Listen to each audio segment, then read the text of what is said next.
Yay, here we are. Hi, happy Sunday, everyone. Welcome to Live with Renay.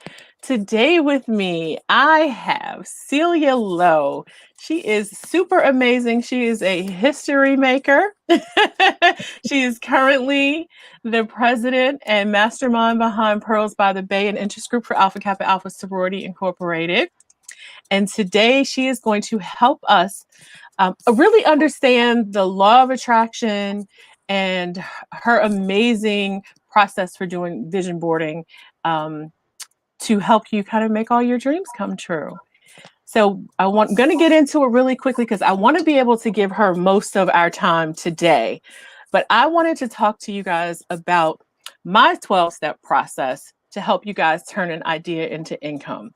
So if you have a notebook, grab it, get ready to take some really good notes. I'm going to go through this really quickly so we can get into Miss Cylia Lowe. Thank you so much, Cylia, for saying yes. I'm super excited to have you. Like, I was up last night, like, oh my God, I can't wait. Because, and I'll share this with you guys real quick. I have artistic moments, but for the most part, I'm not artistic. I never liked the idea of cutting stuff out of magazine, doing vision boards. Like, I can do stuff in PowerPoint, but I think as a IT person, certified project manager, I am really like, I need to write it down. I need to see it. Like, I need to read the words. And I always tell everybody, like, I like to check the box and check things off. So that's kind of like my thing. But I'm excited today because I know that what you do works. And we've watched that because you were very open about your life and all of the things you've been able to manifest, which is absolutely amazing. I'm super proud of you. She's also one of my neos. So super proud of you and all of your accomplishments. So let's get into it. All right. So the 12 steps to turn an idea into income. The first thing that I tell everybody is you have to pray. Like, I 100% believe that you have to be intentional with your life and with your words. So there's a couple of things that I tell my clients to ask God to give you. So you want to ask God to manifest whatever it is that you were trying to do and to bring those people into your life that you'll need to help fulfill this dream, because we're not going to be able to do this by yourself. Everything I've ever done, I've needed people along the way, whether it was someone currently in my circle or someone that I met along the way that God put in my path. Okay. Ask God to put you in a space of abundance. So ask Him to allow your strengths to manifest so big that you never focus on your weaknesses or look at what you lack, because that's where you're going to get stuck. Like, if you're focused on what you don't know, what you don't have, it's not going to work for you. So you really need to focus on, what are those things that I'm great at? Let me focus on that. If I need help, just get help. It's okay. We all don't know every single thing. Then ask God to remind you daily that there's enough room for you in this world. Like, you matter, what you want to do matters, and that you're worthy of everything that God has shown you, and that there's enough for all of us to win. Because I always say, God is not going to show you this grand vision or dream that you want to happen and not help you manifest it or bring it to fruition. All right, so number 2. So now you've got that great aha moment, right? So what do we need to do? We need to write it down. We need to voice record it, type it in your phone, do whatever you need to do. My aha moments come in the middle of the night. So I keep my phone beside me. I'll do a voice memo, because I'm telling you, when I wake up, and I do this all the time, I'll try to remember what it was, and most of the time I don't remember. So just put, if you're a paper person, get a pen. Oop, I just dropped my eyeglasses. Get a pen, get a pad, put it on the side of your bed, wake up, write it down, then go back to sleep. And so when you're writing it down at that moment, try to write down everything that you can remember or think about or that came to your mind. Okay. And if it's like a business, write the business name down, because there have been so many times that I've been like, oh, that would be a great name for, this business. Like, if I'm working with a client, they don't have a name yet. And like, I might be driving or it's the middle of the night thing. And then like a few hours later, I'm like, dang, what was that? I don't remember. So write it down. Okay. Number 3 is you want to answer the following questions.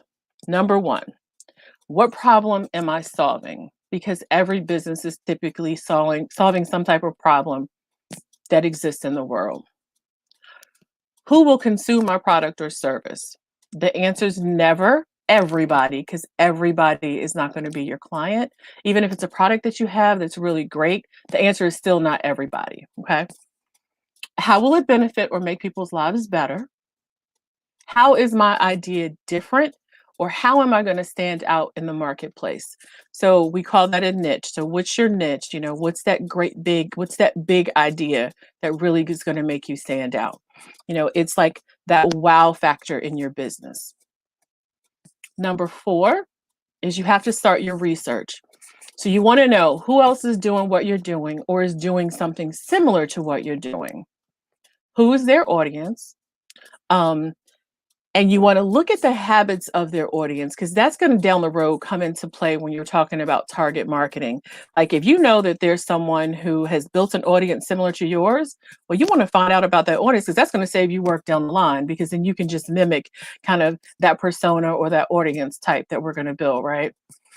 Talk to people, find out, if what you have or what the product or the idea, is something that you think people would buy. You can even create surveys to see if it's something, that's truly, truly, worth investing your time. And then number 5 is what I call like your go, no go decision. So after doing a little bit of research, is this something that could really be worthy of me putting in the marketplace? I can make some money off of this idea. If the answer is yes, it's go time. So if you know, so number 6, if you know the name of your business, the products that you're going to provide, go ahead and secure the following. Get your business website, go to the IRS, get your EIN number, and file with your state. That way, those small things you've gotten done, no one can steal it from you. There used to be an old myth that said, you can do the poor man's patent by writing it all down and mailing it to yourself. Well, I think about 10 years ago, the patent office said, nope, it's every man for himself. Whoever gets it to the patent office first, you win. So you can't do the poor man's patent anymore. Number 7, and this is my favorite part and probably most people's least favorite part, it's create a plan. So this is where you really get to put all of your ideas, your processes, your business model, your pricing strategies, your marketing strategies, all of your financials. And it's a whole lot that you have to do, especially if you're trying to get money from the bank or from an investor. You're going to do your SWOT analysis, all of your competitors' information, any tools or technologies that you need, your scaling strategies. It is literally everything about your business that you're putting on paper. And honestly, this is your great opportunity to like dream out loud. Like you can write down everything, all these great ideas. And it's probably going to be the most daunting task for most of you, but it is a must. And the more that you write down, the more likely you are to follow through. So here's a few things to remember when you're planning. A lot of people say, well, Renee, do I really need a formal business plan? And the answer is it depends. But you've got to have a plan of some sort. You can't just go into business with all this stuff like up in your head. You're going to fail. It's just not going to work, right? So I always try to say, have a business plan. It may not need to be as detailed. If you don't need an investor, if you're not going in front of the bank, if you're never going to apply for any kind of external money, because most companies that are giving out money, they want to see your business plan. So it's really just a good idea to just build that business plan in the beginning, because it's going to be the blueprint to your business. And it's also, your business plan is a living document. It's not like a one and done. It's that like, let me go back and see, am I implementing all the things that I said I'm going to do? Am I using the strategies that I wrote down? Is my pricing strategy right? Is my price point right? So all of those things that you need to do. And a thorough business plan, it's not something you're going to sit down tonight and say, oh, okay, all right, well, I'm going to go ahead and I'm going to knock this business plan out. It doesn't work that way, because there's a lot of research that goes behind a business plan. And I've done a ton of business plans. Most of my clients don't want to do it, don't have the time to do it. you can always hire someone to do it for you, but you're still going to have to spend some time with them. So it could take a few weeks to a month to complete. And I always tell people, I will gladly write your business plan. I've named businesses, I've put together people's product lines, and then I'm like, well, dang, that's my business. But but I love writing business plans. It's just something that really kind of gets me going because it's that, wow, I can't wait till I see the finished product. So I always tell people up front, I'm not cheap. I'm not the most expensive, but I'm certainly not cheap. So because it does take a lot of time. And so you're paying for someone literally to use their talents and skills and their time to help you create that. And number 8, and a lot of people don't think about this one, is create a non-disclosure agreement. Because after you finish your business plan, now you got to start shopping for things, right? You're going to be talking to people, whether it's someone, you're looking for an investor, or you're looking for, someone that you can purchase something from, or, you're going to be talking to people. So create that non-disclosure. Anyone that you're going to talk to about any of your ideas, you need to have them sign it like the first thing before you open your mouth. And I'm sure Celia can maybe attest to some of that as an attorney. So I keep an NDA in my phone. If I need, to pop it up and I have somebody sign it, here you go. Now we can talk. DocuSign. DocuSign, absolutely. Absolutely. All right. So number 9, it's time to jump. Like, you've done all this work. It is time to jump. Head up, eyes wide open. And so now it's time to execute. You're going to put everything into action that you put down on that piece of paper. And this is your building phase. Now, it's going to look different for all of us because it's going to depend on the nature of the business, the type of business, your skill sets, how much money you have to invest in your business, how many people you're going to need to either hire or to support. If you're trying to get a brick and mortar is a whole different ball game. We can talk about that. But these are also those late nights, early mornings. Like, this is the grind, and it's not for the faint of heart, but it is worthwhile. So your grit is absolutely going to be tested over and over at this point. So number 10. So let's just say hypothetically, you had a brick and mortar, you're up, you open your doors, right? Got your first customer, you're happy. Now you need to sit down and really, review and analyze, make sure you're doing what you said you're going to do. How is the market responding? So you want to look at your customer base, look at your plan. At this point, I said I would have, let's just say 500 customers. I only have 200, or maybe I have 700. Am I meeting my financial goals? So that's where you're going to look at your sales projections. I said I was going to make $20,000 in a month. What are you making? So whether you are performing well or underperforming, look at what is it I need to tweak. How are my employees doing? Because remember, your employees are also the heart of your business. They're also most likely your most expensive outpour of money every single month. And have you done a good job training them? Are you treating them well? So take a look at that. Am I able to handle the obstacles that I'm facing? So, are you handling stuff with ease? Are you stressed out? Like, you really got to go back, review, analyze all that stuff. Then we can celebrate. It's time to celebrate. I do say celebrate along the way, but once you've gotten to that point, like, it's time to celebrate. And then if everything is going well, you're doing good, your processes are working for you, everything is in place. Number 12, scale up. So if you're doing well, it's time to look at how to grow your business, how to bring in more income. So hire more people, create more efficiencies, purchase more tools. So whatever it is you need to do to scale up.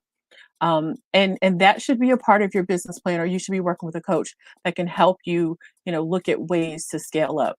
So I tried to do that really quickly for you guys. Usually I do a whole hour session, and in my biz boot camp, we literally spend 3 whole days building your business. So you get in 3 days what takes most people probably 6 months to a year, but we grind all day long. Like, it says we're going to do 8 hours, but most likely we stay up and we're working for like 14 hours a day.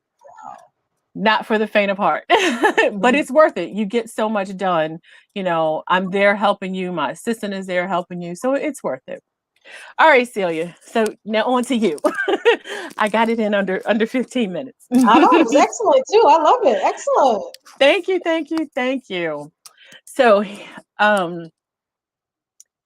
how and why did you start doing vision boarding?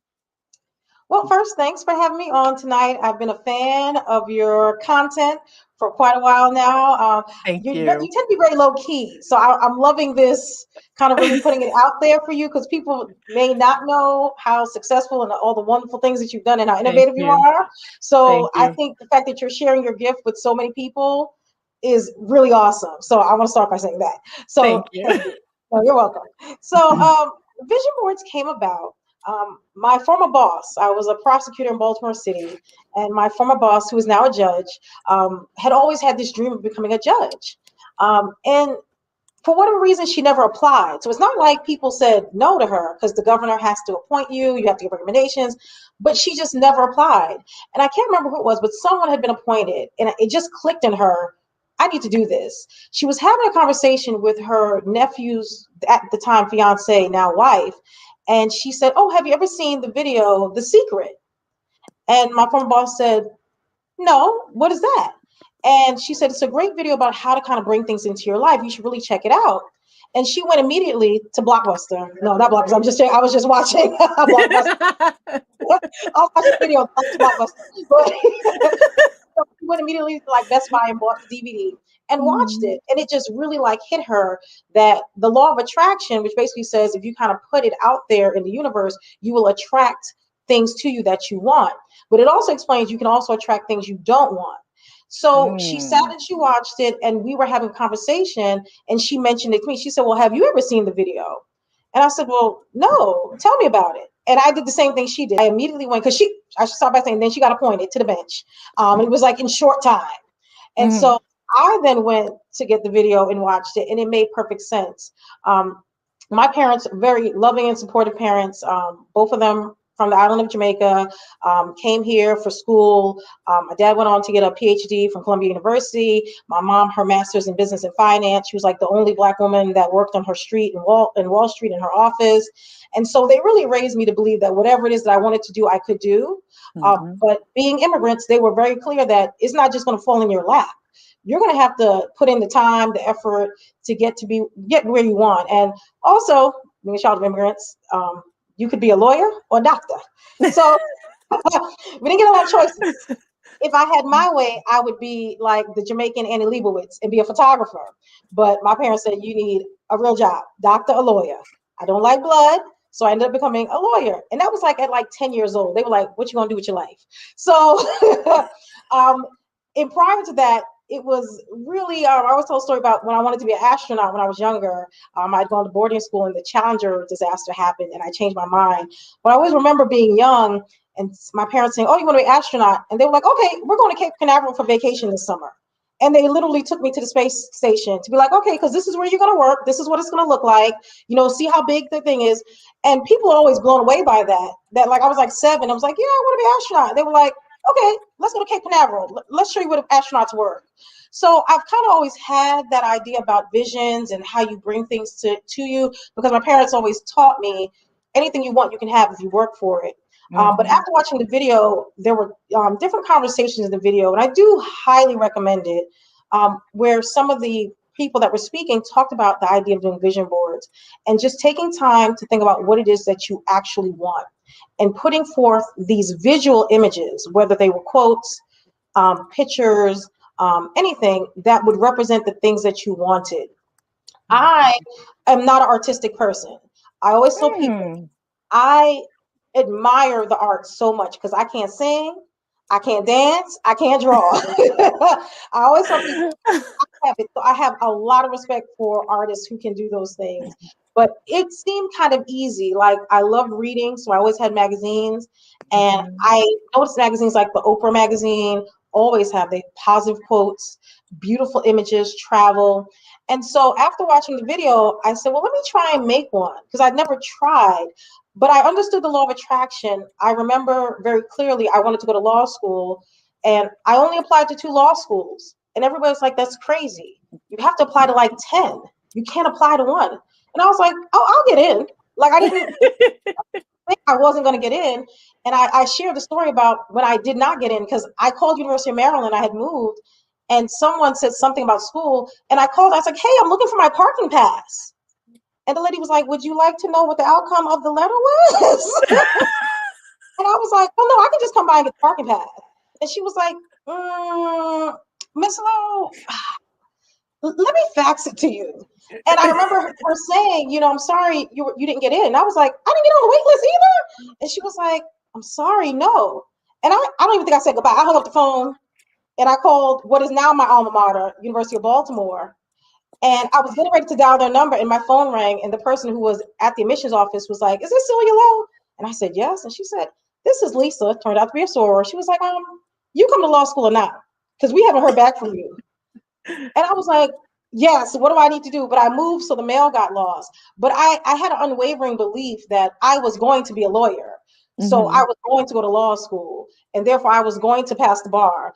And so, but the idea of doing a visual representation of that seemed fun to me. It seemed low stress. I tend to be a very type A personality where I write lists. I love checking my boxes. And so I need to see things written down. So this was kind of me coming out of my character. And it was one of the gentlemen that spoke in the video. And he talked about putting together a vision board. And like 10 years later, his son was sitting on a box because he had moved into his new house. And his son was like, oh, what's in here, Dad? And he was like, oh, my vision boards. And he was like, what's that? And he was like, well, it's a representation of things you want to bring into your life. And he was like, well, let me just show it to you, because it was a younger child. And when he opened it, he realized that he bought his dream house on his vision board and didn't even know. Like, Oh, wow. he was like, wait, same tennis court, same pools, but it had been stacked away all these years. And I was like, wait a minute now, I want a mansion with a pool and tennis courts, and I'll forget about when I buy. So I took all my Oprah magazines, and I should say this, I am kind of like, I like to keep things very pristine when it comes to magazines. So I, had to really like buy new ones and cut the ones and save others. But I looked for things that spoke to me, and I put together a board. And that board was specifically about weight loss and diet and exercise, because I really wanted to lose a lot of weight. And I put the images of like, Black women working out and words like you're strong, you're worthy. And it's a board I still have. I should have actually dumped them out so I could show them tonight, but I'll bring them out for next time. And it was actually, I remember that board. like I used to post it all the time. And I Mm-hmm. showed like before and after pictures and things that inspired me. And I put it in my room so I saw it every day. So that's what kind of got me, was the video and seeing what happened with that particular person who spoke on The Secret. And I said, this is something I think I could enjoy doing. And I do. And I don't always do paper. Sometimes I have a vision board journal. I have vision board PowerPoints.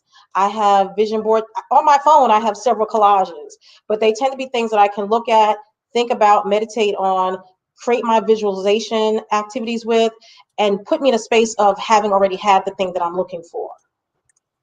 So you, like me, have said that you're not artsy, which I had no idea. How, for those of us that aren't artsy, like, what do you recommend, like, for us to, like, your vision boards are so pretty. Oh, How did you decide, like, placement, and, is it, okay, I want to achieve one thing first, so I'm going to put this in the upper left-hand corner, or is it just however it speaks to you? it really about how it speaks to you. And when I work with clients, we spend a lot of time figuring out what people like to do, because I like things in a particular order. So I will have a vision board for love. I will have a vision board for diet and exercise. I will have a vision board for my world domination plans. I will have a vision board for, my savings. So I do things because I've tried to do one big vision board with everything, but it just doesn't work with the way my right brain and left brain work. So it really is like, what makes you feel good? Like when I look at my finished product, I smile. I'm like, yes. So it is kind of what you feel, because that's what you really want to kind of activate the law of attraction, like that good feeling in you, like I deserve these things and I can have them. So it really is more intuitive. And the more you do, the better you get. Okay. So so for me, when I'm working with clients, and so I'm, like I said, I'm big on planning, And I believe that like your business plan is your blueprint. So let's say somebody, has this idea of, for some reason, I keep knocking my eyeglasses over. Wow, we I talked probably, about these eyeglasses. You got to keep them I know I should have them on my face, but I was trying to be a little cute today cute. since Yeah, you got the big I head. got all my You hair got cut cute. off. So for people like that want to start their own business, can a vision board be like that plan or that visual representation of what they want? I definitely believe so. And I will say there was a young lady who came to my very first vision board party years ago. And she said she had this idea for a business and she really had no idea where to start. And my process is not simply sitting down and cutting out pieces or going on, the internet and finding, like I have a worksheet that we sit down and we work on. And for most people, it can take anywhere from 35 minutes to an hour. It depends on how Mhm. focused. Like some people come and know exactly what they want out of life. They just want to help on how to get to the next level. And we sat and we talked about, well, what do you want your space to look like? What colors do you plan to have? What are your clients going to look like? And we went through several different things so she could really see what she would actually want in terms of this particular business. Who is going to be lending you the money? Who are your investors? What are the conversations you're going to be having? What is your like? I made her do an elevator pitch because if Mhm. you're so definite that you want to have a business that you're paying to come to this vision board party to talk about it, you should already know, like, this is what I'm trying to do. And she had it. And we sat down. And when I do the bigger parties, I do move around a lot, but do give one-on-one attention. And she followed up with me probably about 6 months later to say that she did all the things because she couldn't get everything done that night because she was like, Mhm. big questions. I don't know what color walls I want. I said, you know that you want your spa and you have no idea if you're using, light gray or yellows. I said you should be at Home Depot picking out swatches and putting them up in Mhm. your house, saying this is going to be the color in the room where the massage is. This is where the facials are going to be. And she went and did those things. She actually took those actions, and 6 months later, she had opened her business. So it is piece of the puzzle that gets you there, but it's not just simply putting them on the vision board, but it's actually the action plan behind the vision that you have created for yourself. That's phenomenal. That's phenomenal. So can you walk us through just a little bit more about strategically building the vision board? Mhm. Like some of the strategies, like you said, you want people to put on this representation paper, or whether you're doing it in a PowerPoint or Canva, whatever it is. Mhm. Um, like how do I know everything that I would want to put on that vision board? Right. That's where the worksheet comes in and Okay. journaling comes in. A lot Okay. of the clients that I work with long term, I mean, you talked about, having your niche, your niche. I realized that I gravitated towards and the women that were similar to me that were high achievers, had done some great things, but were really just trying to get to the next level. And for people like that, you often get oh, well, you have so much. You're already making this money. You already Mhm. have this car. What more do you need? But a lot of us were in places, myself included, where there were just other things I wanted. And they were not coming to me as easily as passing the bar exam on the first time or doing. But what I realized was they weren't coming as easily because I wasn't putting the same kind of time in. So part of Hmm. the strategy of it was like I was very anti getting a personal trainer, even though I wanted to lose like 100 pounds. I want to do it myself. Like I'm going to do my own Mhm. Weight Watchers. I'm going to go to the gym by myself. And I remember just one day, and I don't know what was it that made me do it, but I said, people pay me a lot of money because I'm a lawyer because they trust me in the law because of my expertise. Why wouldn't I give somebody money who is an expert in personal training to teach me what I need to do with my body? Like I've tried this on my own and it's not working. And I ended up hiring a trainer who was phenomenal. I had him for years, real up until COVID, that helped me really be successful. And, it was one of those things where I had to sit down to myself and say, what are your goals? But how are you going to achieve them? And I knew I needed to work out. I knew I needed to eat right. I knew I needed therapy to talk about what were my issues with food, why I wasn't doing. So it wasn't like I just sat down and, put a, vision board number one before and after. I said, well, what's going to get me from A to B? So the strategy Mhm. really has to be what's going to get me from A to B. And a lot of my clients, that's where they get stuck. And that's kind of where Mhm. the name came from. We know what we want to do or want to have in theory, but how do we get it in practice? And so that idea of sitting down and strategizing and saying, what are the actual action steps I need to take to have what I want? Because again, a lot of my clients, they're very clear on what they want. They want to, get the promotion. They want to get married. They want to, move into, the C-suite. They got all of that, but they just are having difficulty going from point A to point B. And so it is a time-consuming process. And I often say, especially for my Christian clients, faith without works is dead. Absolutely. So the idea is not that I'm just going to pray and hope that God, snaps his finger and gives me what I want. That's actually part of your testimony, is to say, I wanted it, I did the work, and this is what I have. And I often tell my clients, I'm not one of those people that says, oh, you can have what I have. You can be just, no, you don't know, as Cecil said, the price of the oil in my alabaster box. That's It's right. a lot of nights. It's like I remember when I was really trying to lose weight, I didn't do happy hours. I didn't go out with friends. I didn't date. I was like, I gotta lose this weight. Some people would not be willing to do that. They would not be willing to do that. So I always am very honest that there are going to be sacrifices if you want these big, bold dreams. If you have things that you really want to achieve, there are going to be moments of sacrifice, but you have to figure out for yourself. And for some people, the answer is no. I don't want to sacrifice. But the biggest part of the strategy is sitting down and saying, this is what I want. This is what I deserve. And I can have it. But what is the effort that I'm going to put behind it? And I just read this really great book. I'm doing Dave Ramsey because, I said to my sister, we're, getting ready to buy a beach house. And I was like, I want to be a millionaire. Like, why am I not a millionaire? And I bought this book to do called Everyday Millionaires. Yep. And he spent most of the book talking about, you deserve to be a millionaire. I'm like, well, I know that. Yes. Of course all the good things. But my sister and I have been having this conversation but there are a lot of people who don't think that they can have. And his book is Chris Hogan is his name. His book is so interesting because he's like, these are nurses, firefighters, teachers, professors. These are not like people you would normally think that would be millionaires, but their net worth is in excess of $1 million. And that was what was important to me, because I was like, how do I get there? And how do I make an extra $50,000? Because I want to do it by this age. And he was like, no, that's not even how it really works. And so that was really inspiring to read it. But I think the problem is the strategy that people do lack. There is a certain level of discipline, and there is a certain level of just taking a time out from everything to say, this is what I want. This is what I need. This is what I have to do to get it. And I can be honest, even with the story on how I started the business. I'm an attorney full-time. I love what I do.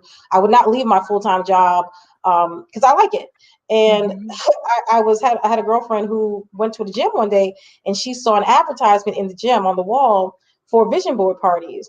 And it had like a little phone number, and she ripped it off, and she called me from the gym. She was like, Cylia, there is some lady up in this gym trying to sell a $149 vision board party. She was like, even know her. I know your vision boards work because I have seen you get the job, get the man, get the house. And she was like, you need to start a business. I was like, wow. But when I thought about it, I was like, you know what? I do care about people, and I want people to live happy lives. I want people to achieve their dreams. Like that's what's passionate to me. And so like I enjoy working with my clients because it's cool. Like when that lady called me 6 months later or sent me an email and said, hey, by the way, I opened it up. Thank you so much. I was like, wow, I had a client who was a doctor who really wanted to lose weight and when she emailed, said, oh, I got engaged. By the way, I lost 75 pounds. Thank you so much. Like those are things that kind of fuel me and get me fired up. So that was even how I even decided to do the business. And I, listening to you talk about the 12 steps, I never really priced myself right because I do enjoy what I do. And I'm still going to work on that. I've worked with chapters. I expanded to beyond individuals and groups. For our sorority, I always brag on Omega chapter that has been clean sweeping all the awards after I did the executive board, vision board project. Charles, you can use us as a reference anytime. It is just a process where I like to help people. I want people to be happy. And I feel like this was like, as the videotape is called, The Secret. I feel like it is a secret a lot of people don't know, that you can have anything you want. And there actually is enough. And so even if all of us want the same thing, there is literally enough resources in the world for us to have exactly what we want. And most of us are not going to want the same thing.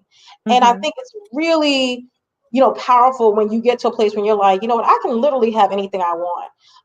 And the ability for me to give that gift to other people has been very transformative for myself. Like I said, I still like my day job, but it's been very transformative to see people's lives really just go from one place to another.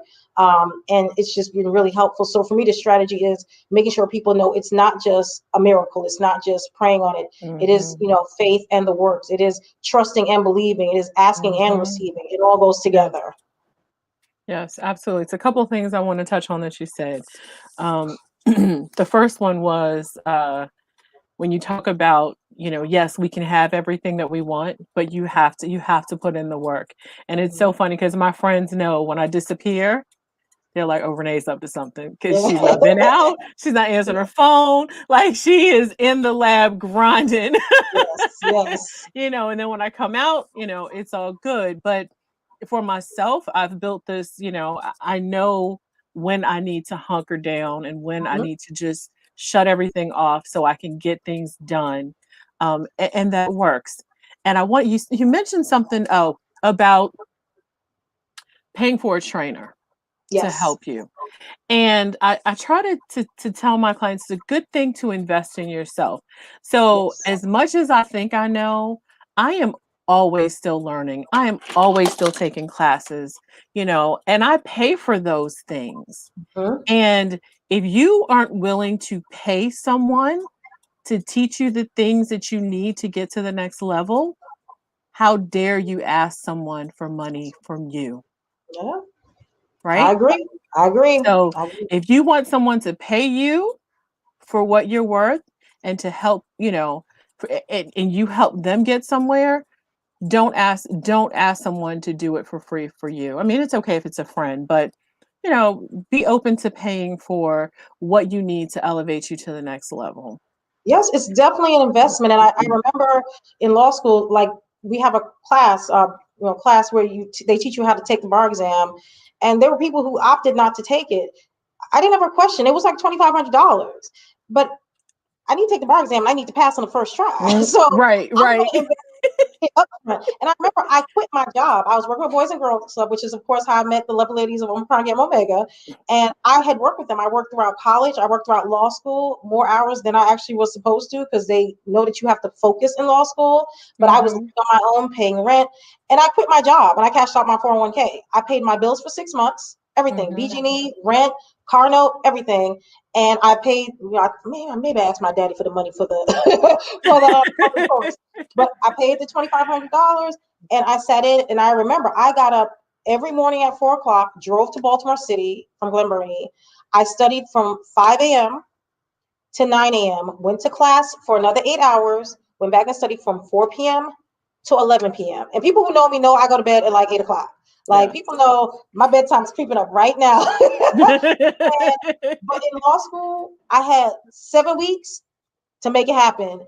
And I crammed everything and I remember my friend Devron, God bless his heart, like he survived law school with me. And I remember he was like, you got to go to the movies. You can't just study all day. And I was like, sure I can. And I showed up to the movie with my index cards. I said, well, while the credits are going, I'm studying. Yes. And and I have friends who did not pass the bar. I have friends who have still not passed the bar exam. And I graduated in 03. And some people were not willing to make the sacrifice that I had made because people wanted to still have a life. They still wanted to work. I told myself, I'm a good enough test taker. I'm not, a perfect test taker. But and every day my mantra was, I only need a C. I made more than C's in law school. I only need a C.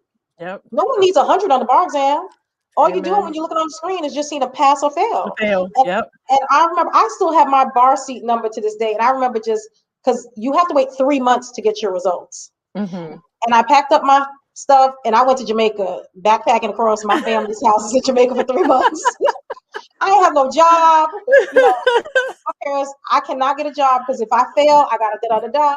And my parents are like, you're not gonna fail. I'm like, listen, I don't believe in plan Bs, but law school is crazy. And I was like, just in case. But every morning I woke up and looked at that number and I visualized seeing a pass beside my number. Every day I woke up and visualized seeing pass. And I remember when I came back the day before the results came out. And I remember just being on the computer and it was like fail, fail, fail, pass, fail, fail. I was like, wait, what? Fail, fail. It looked like 3 people before me and 3 people after me had failed. And all my friends and family called, even though you're not supposed to call somebody when they take the bar exam, you're supposed to let them call you. But they didn't respect that. Everybody wanted to know if they had a lawyer in the family. So, but I just remember that visualizing, that the seat number and seeing a P on the screen, because at the time you had to call it you could go on the computer to do it. And so that idea of just being like, I can only take this once. That was my mantra. I can only take this once. I can't do this again. And I didn't have to. We're very much alike, because I felt the same way when I took my PMP exam. And still to this day, through everything I've done, I swear that was the hardest thing I've ever done in my life. Yeah. And I, like you, everywhere I went, I had index cards, flashcards. I took out every single, because back then we were using CDs.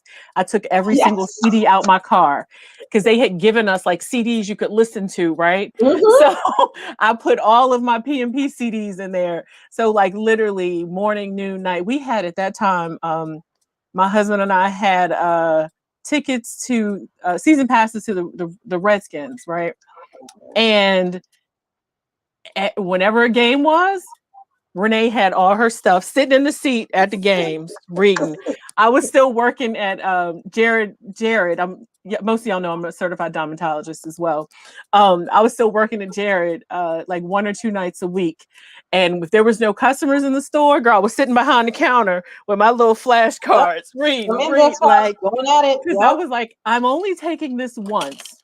And like you, I have a ton of friends who still have not passed the exam, that have taken it 2 and 3 times. Like, you have to put in your mind that, hey, I am going to pass this. And like you, I said, I just need to pass.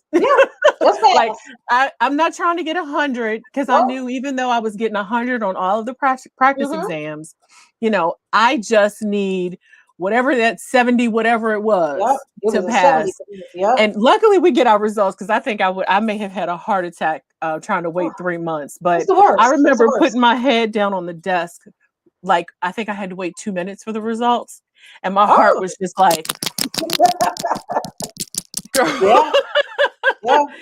and my blood pressure dropped like significant, like it had gone up for like a couple of months, and then the day that I passed, went right back down. It was like right back to like it was the most stressful time of my life, but well worth it, And sometimes you got to sacrifice. I watched my mom go through law school, working full time while I was in high school, so I knew what the grind looked like. And I think I was built for the grind. I'm a night owl. And if I have to get up early, I get up early. I drive Roz crazy, because she and I are both night owls, and we are both trying to reel it in and be in bed by midnight instead of 2, 3, 4, 5 o'clock in the morning. But that's when like all my amazing ideas come, like in the middle of the night. So I see all of your comments in here. Thank you, guys. I'm so glad we're encouraging. I am all about trying to bring good content and to help everybody win. Y'all that are my friends, y'all know me. I want everyone to win. I want everyone to be billionaires. I want everyone to be happy.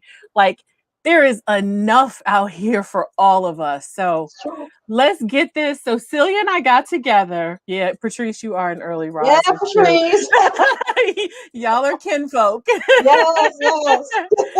Cylia and I got together, and we decided we were going to do an amazing deal for you guys. So if you guys are interested in doing a combo vision board party as well as content to cash, we're going to do the Power of Manifestation workshop.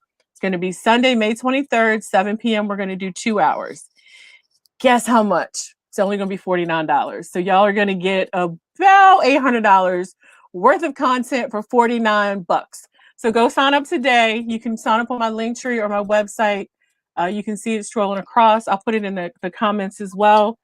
So sign up, because we want everybody to win. And I love that Cylia is passionate about helping people manifest. Like, that is so beautiful to me. And when I see you talk about the law of attraction, like, I have the book, and I'm like, I'm about to go reread this book, just because it it is like you really live by that.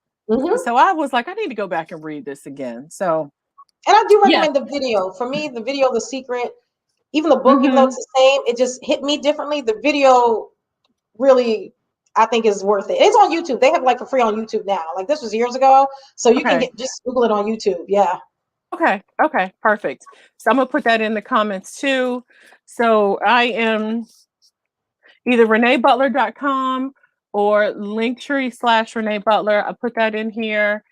And then the movie is called The Secrets. You said it's on YouTube, right? Mm-hmm. You can find it on YouTube. Yep. Okay, so free on YouTube. Are there any questions? Yes. While I get Question. all of this stuff in here in the chat for you guys.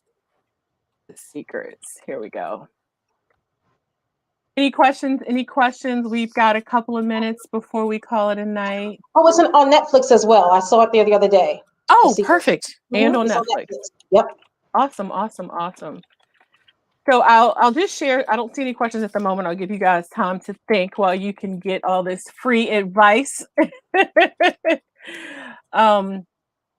forgot what I was going to tell y'all. Dang it. It slipped my mind. Oh, well, it'll come back.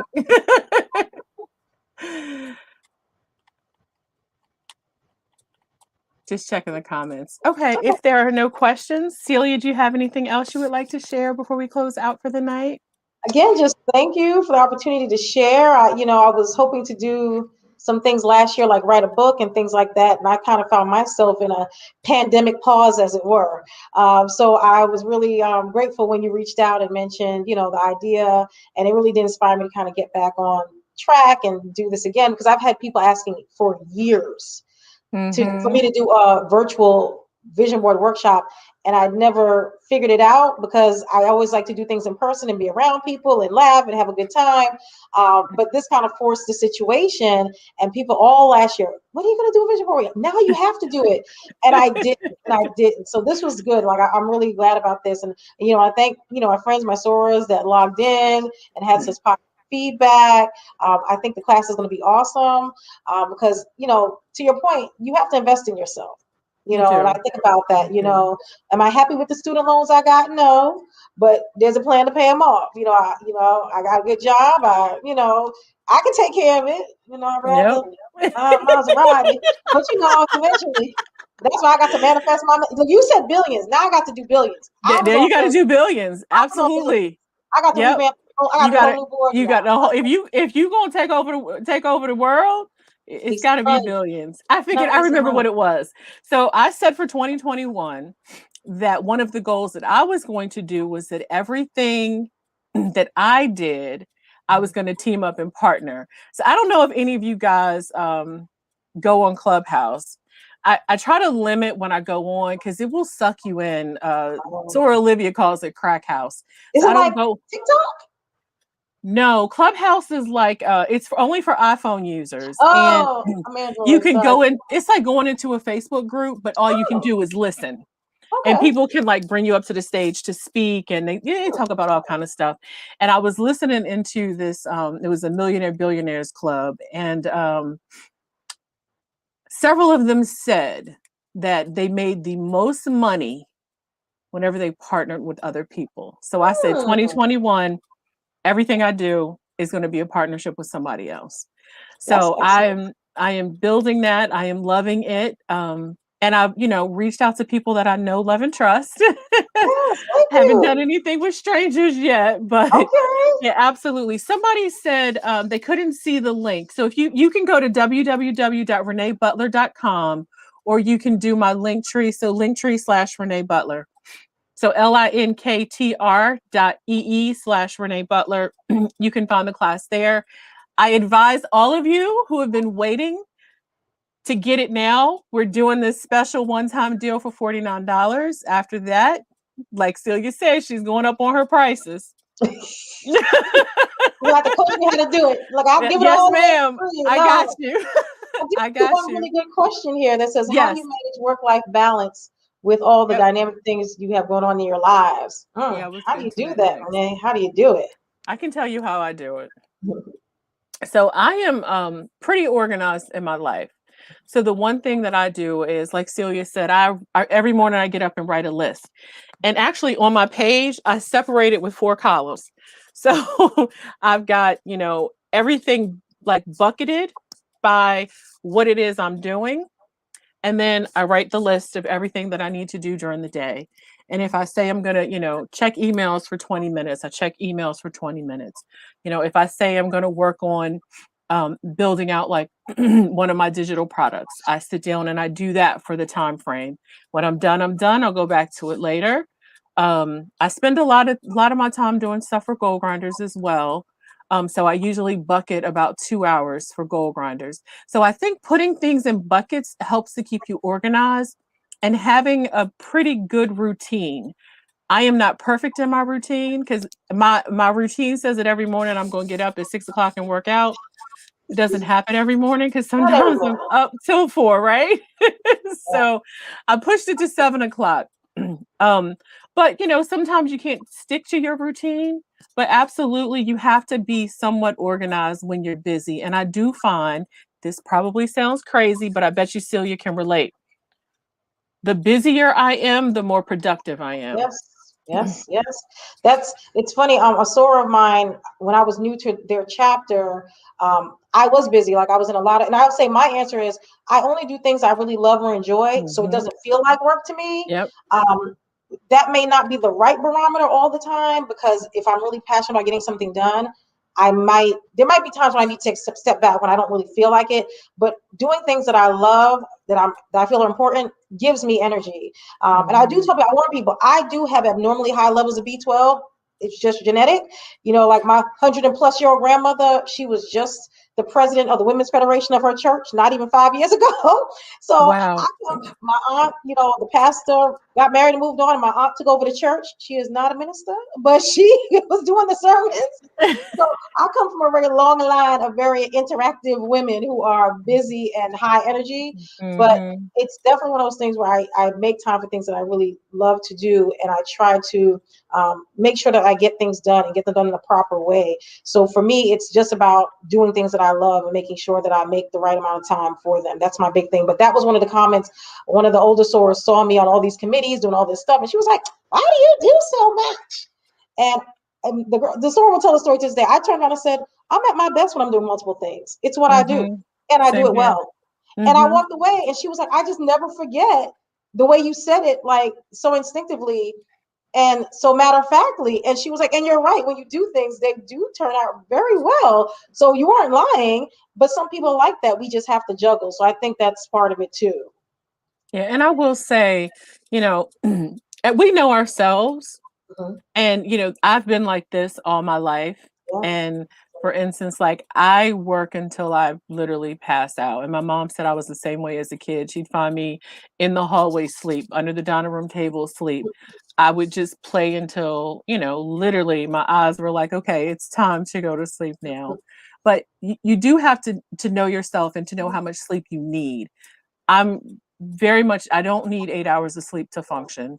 I can function really well off of 6 hours. I try to get 7, but I can't even tell you the last time I got 8 hours of sleep. Like that's just I don't personally need it. So, but if you are, I know people that need 8 hours of sleep. If that is you, you have to plan and manage your time for what your body needs because you can't wear your body down or else you're going to look like you're 500 years old, when you're 50, and that is absolutely not what you want. She said I'm in but can't figure it out. Uh-oh. Jennifer, what Hey, you need help with? Judge. Type it in the chat. Who is this? Yeah, Patrice, you do keep a lot of balls in the air. You're And good thanks for at juggling registering. too. Yes, thank you guys for registering. Oh. Thank you, Natalie. I'm glad you you said that this was awesome. Oh.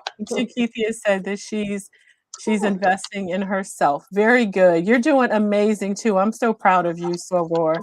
I saw you at NARC doing the thing. I was like, that's my Soror. So yes. And thank you, Sans, for joining Yes. and everyone else. Oh, we were discussing on Clubhouse. Oh, okay. So, are you on Clubhouse? Like, can you get into Clubhouse? If you can get into Clubhouse, you can scroll, they call it the hallway. You can scroll through the hallway and figure out which rooms you want to go in. We go live on Clubhouse on Thursday nights Hmm. at 9 o'clock. So if you're interested, just look for Dream Big. We may be changing the name of the room, haven't decided yet. We're kind of doing a little bit of rebranding after we've kind of done this for a little bit. We want to get our own club going.